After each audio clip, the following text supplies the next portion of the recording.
Mais leur sagesse les empêche ya koyeba nzambe. Ça fait mutako maso comme na mbongo. So mutako comme na niveau moko boye et si c'est que loko mona kati no to benga orgueil.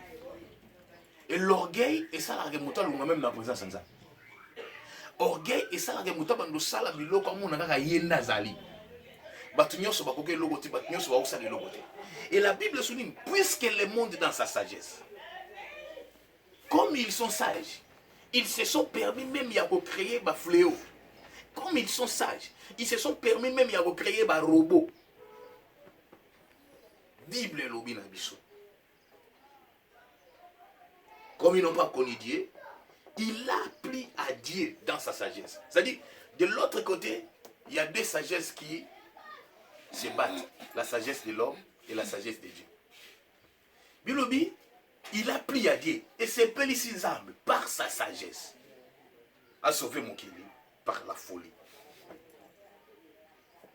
Or, contraire à la sagesse, c'est la folie.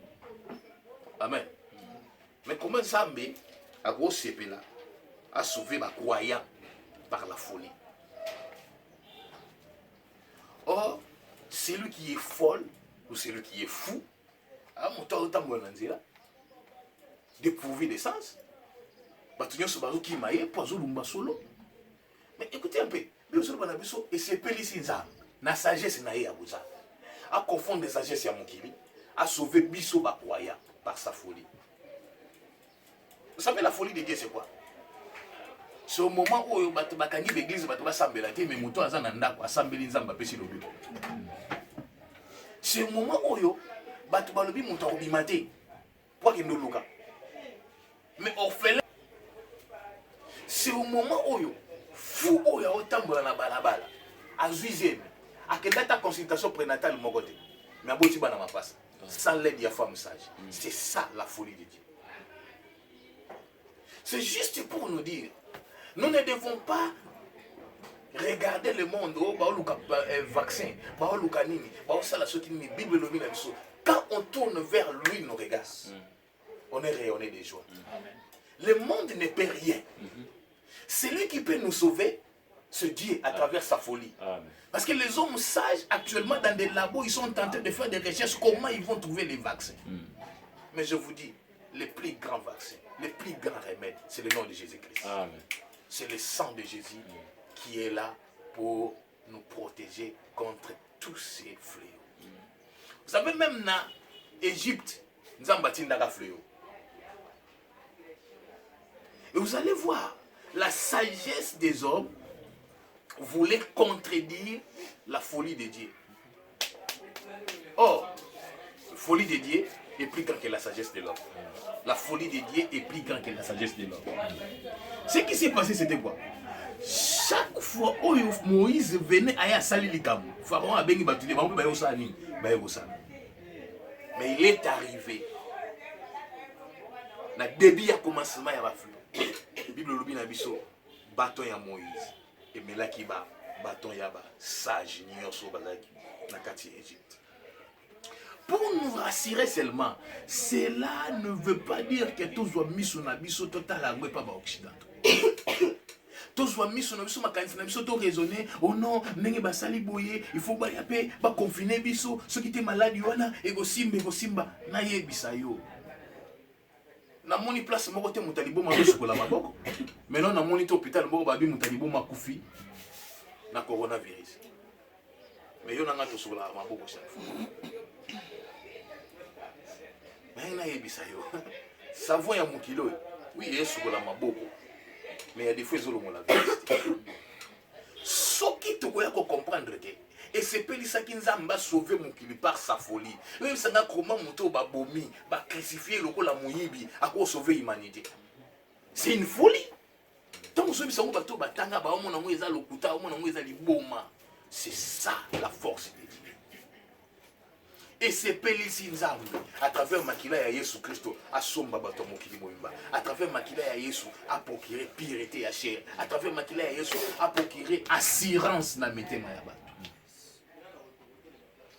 C'est pourquoi, étant que chrétien, étant que croyant, si nous avons été sauvés non par la sagesse de ce monde, mais nous avons été sauvés par la folie de Dieu.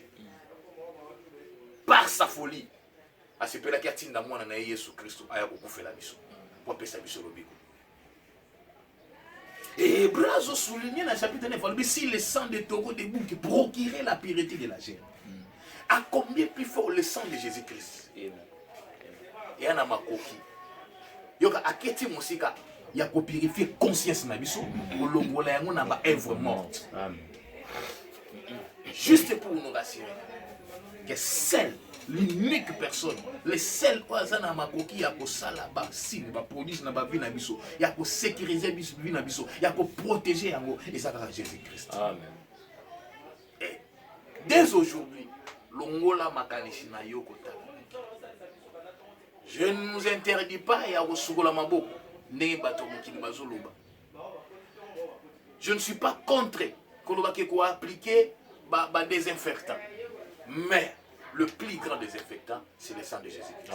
Donc, le cas de sorte que Nakatia Vinayo, dès que nous avons tambola, pose-toi la question, est-ce que Nakatia n'a makila na yo Césali? Si Nakatia n'a makila na yo Césali, même fluor ne goûte na nord, na sud, na est, na ouest, et quoi atteindre tes pourquoi? Parce que David disait, de tes yeux seulement tu regarderas, tu verras la rétribution des méchants. 1000 baroukoué à gauche, 10 000 à droite, mais toi tu ne seras jamais. Pourquoi? Parce que le sang de Jésus. C'est pourquoi, bien aimé, je m'aimerais que place aux alliés. Au Kitsaka, Moutou, non, on a si. Oui, ça, on a besoin. Au Sopelanga Makila. Il y a un monde de sécurité. Il y a un monde de protection. Il y a un monde de bouclier. Makila na Yesu, ezala likolo na biso, et assurer protection. Et l'ongola nyonso ezali ya mabe, et l'ongola nyonso petit avec les semences ya moinesi kotaki makila na Yesu ezala wana pona ko purifier to bonde na kombo ya Kristo Yesu. Kalobo sabana na rama. Béni la bablo makila na Yesu sur ton sang. Ton sang protège le Seigneur Jésus. Ton sang protège même les Merci Seigneur Jésus. Merci Jésus. Merci pour ton sang, ô Père éternel. Merci pour cette parole, ô Dieu.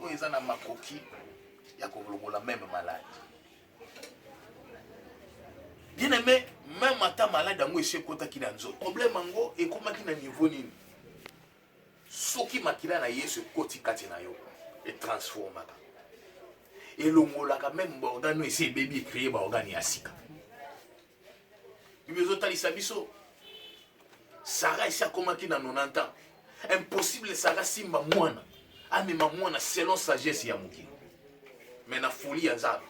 Sarah simba ki mwana. Pe abota ki Isa. Na sagesse ya mukili. Il était impossible na femme ya perte ya sang à guérison. Mais na folie ya Zab. Osimba la main ya Yesu. Perte de saint Silaki. Est-ce que vous voyez bisakolo? Qu'à travers makila na yo. Na osenga na vie na bango oyo nyonso ezalaki ya malade oyo ese mikotisaki ezala oyo nga mona yebi ezala oyo nga na yebi te ezala problème yango ya ndenge nini makila wana eprocure guérison miracle nalobi bien ya lobi te guérison miracle ezali dès maintenant guérison ekota kati na nzoto na yo tobonde na kombo ya Kristo Yesu. Même s'il y avait une maladie, Seigneur Jésus, je le prie dans mon cœur. Le sang de taureau et des boucs, Seigneur Jésus, et la cendre de vache répandue sur ceux qui est essuyé. Procurer la purification de la chair. Oh mon Dieu, mon roi, Seigneur Jésus, pour le sang de qu'il soit qui a coulé la croix de Golgotha. Seigneur, ce sang-là qui n'avait ni ride, ni péché, ni tâche. Je proclame que le sang de Jésus a le pouvoir d'enlever toutes sortes de maladies. Le sang de Jésus a le pouvoir de guérir toutes sortes de maladies. Le sang de Jésus a le pouvoir de donner la solution à toutes sortes de problèmes. Je bloque maintenant que le sang de Jésus soit déversé sur ce livre, soit déversé sur chacun de nous, soit déversé sur ceux qui vont nous suivre, Seigneur. Que ce sang-là apporte non seulement la purification des péchés, mais donne la guérison, donne la solution, donne, Seigneur, toutes sortes de récits au nom de Jésus. Ceux qui sont déjà atteints de la coronavirus. Oh, bazana non détecté dans le kawanati. Même oh déjà bazali déjà mis en quarantaine. Et bien ça Christ Jésus. J'aimerais que quand tu pries au simba mabele. Ozo simba mabele ozo yebisa nzamba. À travers mabele oya Congo. Je prie pour mon pays. Je prie pour ma famille. Je prie pour mes affaires. Je prie pour tout ce qui m'appartient. Zambalola. Si à travers ma bébé, et ça qui maudit, à cause de Yamutu, nous savons aussi à travers le sang de Jésus, le sol a été béni. C'est pourquoi toujours des versets makila na Yesu, Nicolas na mabélé à Congo, sont déjà placés dans les quarantaines. Pour ceux qui ne sont pas encore détectés positifs, ce matin, que le sang de Jésus soit déversé sur le sol congolais, nous prions au nom de Jésus.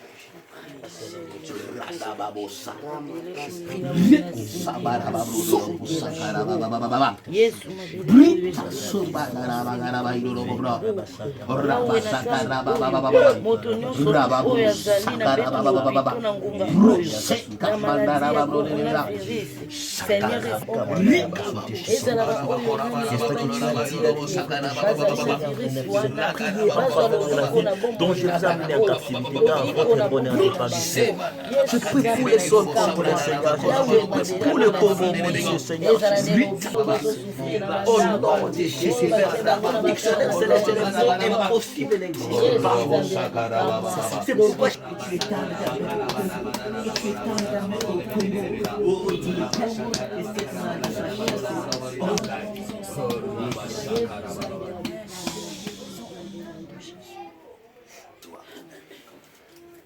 Et Romain nous dit, Jésus-Christ est le même, hier, aujourd'hui et éternellement. Ce qui l'oublie, on peut dire qu'il oublie qu'on a femme, il y a perte, il y a sang. 20 000 l'opposant à ma coquille, qu'on peut se l'oublie qu'on a testé des positifs. Ils ont testé. Ils ont mis en quarantaine, comme peut-être un dernier souffle là-bas. Lobana yo pe makila na yo ezana makoki ya koopérer ba signe na ba produit to sangani lokola mutu moko kobondela kolo à travers les bonde na biso ya tongwa lelo likolo na ba oyo nyonso bazo souffrir likolo na ba oyo nyonso bazana ba problème likolo na ba oyo nyonso bazana ba difficulté bazana même mutu akosunga bango loboko no yango yake no kosimba na kombo ya Kristo Yesu. Pambola mutu nyonso a participer na biso na kiliti ya tongo ya lelo. Zambe na bongo. Mona ye, mona libota na ye, mona ba activité na ye, mona ba projet na ye. Oui, na sagesse ya mokili. Olbia ko kende liboso ta ko bongate, mais na folie na yo, ozomona ba femme d'affaires, ozomona ba homme d'affaires, ozomona ba to ba ko réussir na vie. Merci parce que ba penser na yo za ba penser na bisoté. Merci parce que ba zela na biso za ba zela na yoté. Merci parce que ceux qui ont décidé ou arrêter les kambu, muta ko telemere yango azati. Yango to pesio merci. Zala na biso journée à l'élo. Tambola na biso bisika nyonso tokozala même semaine tozokota na sina loboko na yo ngolu na yo mawano ezala likolo na biso o déguiser biso afin que gloire ezoma na mboka no ya bule pamboli susu ba nyonso balingaki ba participer na biso mais ba jouer empêchement loboko no eza mokuse te mona bango o sali biso na tongo ya lelo salela pe bango na